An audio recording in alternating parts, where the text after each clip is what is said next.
Coat बिरादरी के हमारे करीबी जो आए हुए हैं ईश्वर क्रांति मैडम,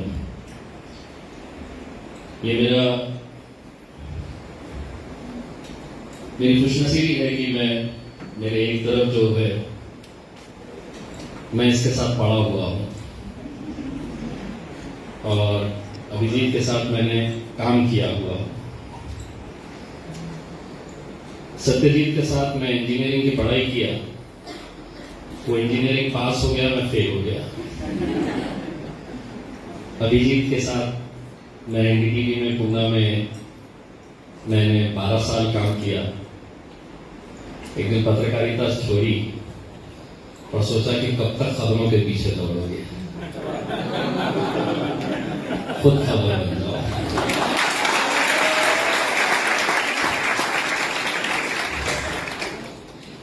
ये शायद आप लोगों को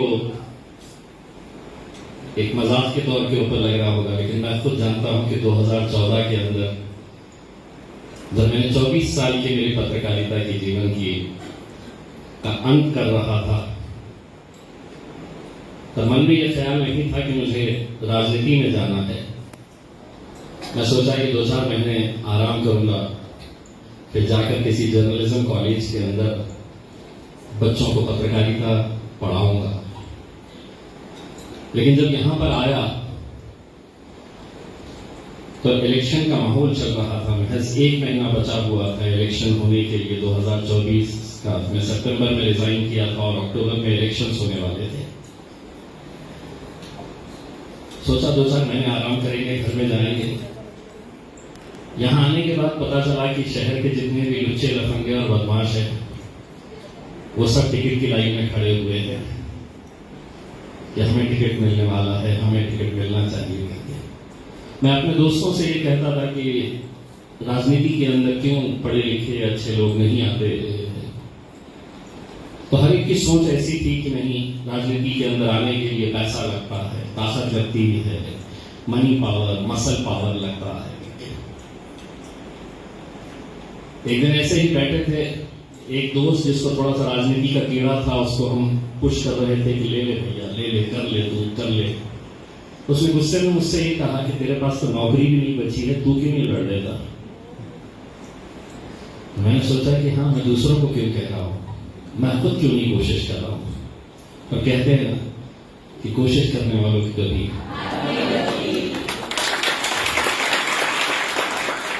तो 2014 के अंदर मैं एमएलए बना, एक ऐसी पार्टी से कि लोग मेरे करीब में भी नहीं आते थे। एमआईएम पार्टी से, एमआईएम पार्टी का आमदार चुनकर आना, एक ऐसे शहर से कि जहां का कल्चर, जहां की तहजीब, जहां अलग अलग जाति, धर्म, राजनीति का एक बहुत बड़ा गढ़ और कम्युनली हाइपर सेंसिटिव सिटी जिसे कहा जाता था, उस शहर से चुनकर आना मेरे लिए एक चुनौती थी। मैं ये जानता था कि मुझे सिर्फ अंदर जाने का मौका मिलना चाहिए। इस शहर को भी बदलूंगा और लोगों की सोच को भी बदलूंगा। और 2014 के बाद से मैंने कभी भी कोई ऐसा मुद्दा नहीं उठाया कि जिसका जात, धर्म और मजहब से ताल्लुक रखते हो। मैंने जो भी काम किया या जो भी कर रहा हूं, मैं यही देखकर करता हूं कि मुझे 5 साल का मौका मिला है। उन 5 सालों के अंदर कुछ ऐसा काम करके जाओ कि 20 साल के बाद भी लोगों ने बोलना चाहिए कि इस शहर का एक खासदार हुआ करता था, उसने ये काम करके गया है। तो वो सोच लेकर मैं आगे बढ़ा और 2019 के अंदर महज जब 22 दिन बचे हुए थे, कोई नहीं चाहता था कि मैं इलेक्शन लोकसभा का लड़ूं। कोई मानने को तैयार नहीं था कि लोकसभा का इलेक्शन, कोई बंदा कह रहा है कि मैं 22 दिन पहले कि मैं लड़ूंगा इलेक्शन। मुझसे मेरे पार्टी के अध्यक्ष ने पूछा कि कितने कॉन्स्टिट्यूएंसी आपके उसमें आती है। मतलब मुझे नहीं पता है। पोलिंग बूथ कितने हैं, मतलब मुझे नहीं पता है। मुझसे ये कहा गया कि गांव कितने हैं तुम्हारी कॉन्स्टिट्यूएंसी के अंदर। और ईमानदारी से कहता हूं 2000 2019 के अंदर मुझे पता नहीं था कि मेरे लोकसभा क्षेत्र के अंदर गांव कितने आते हैं, लेकिन सिर्फ एक जुनून था कि सिर्फ 2 ही बातें हो सकेगी, अगर मैं लड़ा या तो जीतूंगा या हारूंगा। अगर जीत गया तो एक नई पहल मैं रखूंगा, और अगर हार गया तो ये सोचूंगा कि कहां मुझसे गलती हुई है करके। 5 साल मैंने ऐसा क्या काम किया था कि जिसकी वजह से लोगों ने मुझे पसंद नहीं किया है करके। 22 दिन पहले खड़ा हुआ, लोग समझते थे ये थोड़ा सा मेंटल हो गया, लोग जिंदगी गुजार देते हैं लोकसभा का इलेक्शन लड़ने के लिए। मैं खड़े रहा और यहां पर किन किन को हराया रुपेश भाई जानते हैं अच्छे तरीके से। तो मेरा ये कहना है दोस्तों कि आप लोग, एक तो सबसे पहले मैं आप लोगों को आपके जोश को देखकर, एक एमपी जो है, एक नेता जो है, मैडम दिन में बहुत सारे बकवास प्रोग्राम अटेंड करता है, मुझे यहां पर आकर वास्तव में बहुत खुशी हुई, क्योंकि रात के वक्त में जब ये गाने चल रहे थे तो ये लड़के और लड़कियों का जो जोश था, ऐसा नहीं था कि हमारे ऊपर एक कंपलसरी सब्जेक्ट है और वो कंपलसरी सब्जेक्ट पूरा करके हमें बाहर निकलना है टाइम देके कि कब खत्म होगा करके। एक एक गाने के ऊपर आप लोगों का जोश था। मैं मैडम आपको ये कहना चाहता हूँ, 2024 का इलेक्शन में 6-7 महीने दूर है। अगर कुछ हो गया तो युवा बिरादरी के अंदर मुझे भी कुछ रोल दे दीजिएगा उसमें, कि मैं भी क्योंकि अभी भी तो आपको पता होगा कि शहर के जितने भी हैं पूरे सब गैंगअप हुए हुए हैं कि ये बंदे को नहीं जीतने देना है। लेकिन मुझे खुशी है इस बात की कि मैंने पिछले 5 सालों के अंदर लोकसभा के अंदर जितने भी मुद्दे उठाए हैं, एक आवाज जो पहुंचाई है। मैं आप लोगों से एक बात कहना चाहता हूं, आप लोग सब यंगस्टर्स हैं, मेरे हिसाब से कितने सारे तो शायद हो सकता है कि पूरे के पूरे फर्स्ट टाइम वोटर्स रहेंगे इस बार। मैं आप लोगों को ये कहता हूं कि इस देश के अंदर राजनीति उस वक्त बदलेगी जब आप कैंडिडेट को देकर वोट करेंगे, ना कि राजनीतिक पार्टी को देकर वोट करेंगे। क्योंकि आज हो ये रहा है कि राजनीतिक पार्टी किसी को भी टिकट दे देती है और हम उसके पीछे चले जाते हैं, ये ना देखते हुए कि वो आदमी हमारे लिए सुख दुख अच्छे बुरे वक्त के अंदर खड़े रहेगा या नहीं रहेगा। जिस दिन वोटर्स ने कैंडिडेट को देखकर वोट देना शुरू कर दिया, पार्टियां खुद ब खुद अच्छे कैंडिडेट्स मैदान के अंदर उतारना शुरू करेंगी। इसीलिए ये बदलाव लाना बहुत जरूरी है और मुझे यकीन है कि आप लोग अपने तौर के ऊपर ये नहीं समझना कि मैं अकेले क्या कर सकती हूं, मैं अकेला क्या कर सकता हूं करके। पार्लियामेंट में कभी देखिए अकेला क्या कर सकता है करके। तो आंकड़े मायने नहीं रखते। अगर if you want to change the system, अगर आपने ये तय कर लिए कि नहीं मैं अपने तौर के ऊपर, मैं पूरी दुनिया नहीं बदलने के लिए चला, लेकिन मैं ये समझता हूं कि कोई एक अच्छा काम मैं अपने 5 साल के पीरियड के अंदर, लोग मुझसे कहते हैं कि तुमने क्या किए है 5 साल के अंदर, मैं जल्दी से बताना चाहता हूं।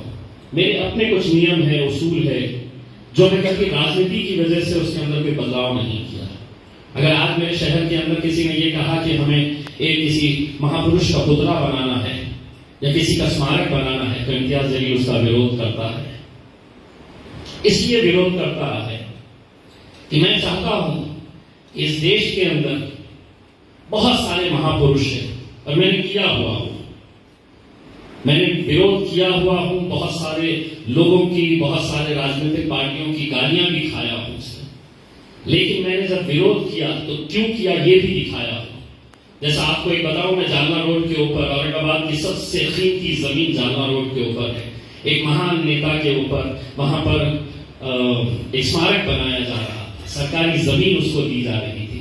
मैंने कहा कि अगर सही मानों में उस महान शख्स को श्रद्धांजलि देना है तो उसके नाम पे या तो स्कूल खोलो या हॉस्पिटल खोलो।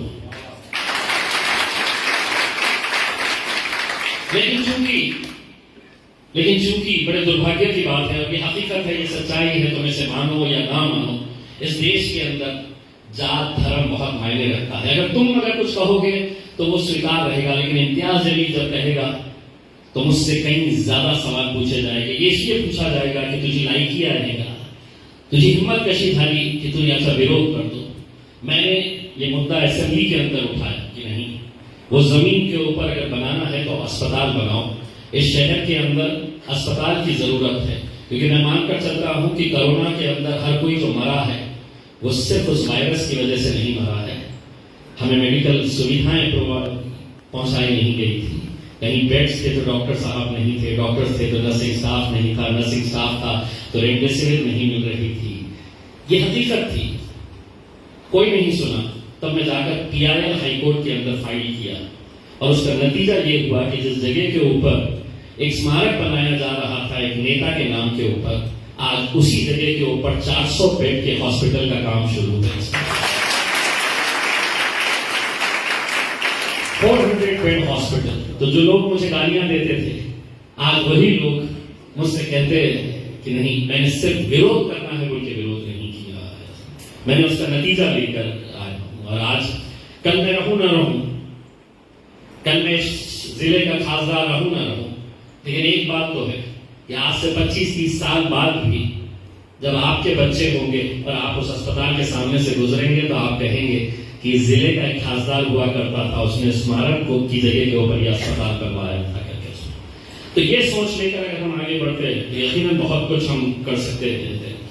मुझे बहुत कुछ कहने के लिए है, लेकिन मुझे मालूम है कि आप लोगों का जोश और जज्बा, जो डांस और गाने आप लोग सुन रहे थे, उसमें मैं भाषण नहीं देना चाहता हूँ। इतना जरूर कहना चाहता हूँ कि सत्यजीत खारकर और मैं, हम दोनों साथ में पढ़ते थे। ये नॉनवेज नहीं खाता है, ये मेरे घर पे ही हम साथ में पढ़ते थे और पढ़ते पढ़ते हमारे को बड़ा ये रहता था कि यार गलती से अगर अपन नेता बन गए तो कैसा। तो फिर हम हमारे सोफे के ऊपर खड़े हो जाते थे, फिर ये मेरा इंटरव्यू लेना, मैं इसका इंटरव्यू लेना। आज मैं सोचता हूं अगर मैं उस वक्त पढ़ लेता था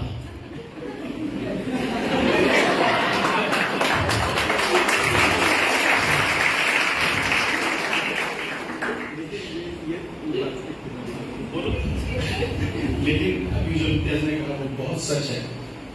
1987 इम्तियाज के घर हम लोग कॉलेज होने के बाद रात में मैं इम्तियाज के घर पे रहता था और हमारी राजनीति की बात होती थी। अक्सर जो इम्तियाज को पसंद नहीं है चीजें, हिंदू मुस्लिम कास्टिज्म ये सब उसको पसंद नहीं था, तब भी नहीं था, आज भी नहीं। उसके उसूल बिल्कुल पक्के हैं, इरादे भी पक्के हैं।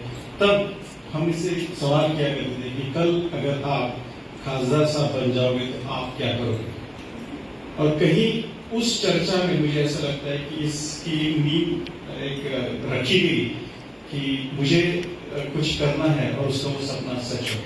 सो I am very proud of you my friend. इसके जवाब में देखें कितनी तासीर है। तो आप लोग भी अगर पूछना चाहे इससे कि मैं आगे क्या कर सकते हूँ, क्या कर सकता हूँ, तो इससे पूछ लो। ऐसा मुझे मजाक में बोला था, तो अगर खासदार हो गया तो हो गया। हमें आज इसलिए मुझे बहुत खुशी है कि अपने मेरे साथियों के बीच में मैं यहाँ पर आप लोगों के बीच में आया हूँ। I wish you all the very best. मैं नहीं चाहता हूँ कि कोई इसको कोई लेक्चर के तौर के ऊपर, मुझे तो यही बताया गया था कि एक इंटरैक्शन सवाल जवाब जो है दिल खोल कर पूछिएगा। अगर कुछ पूछना है तो उसमें ये मत सोचिएगा कि ये सवाल मैं करूँ क्या करके। उसमें आजकल बहुत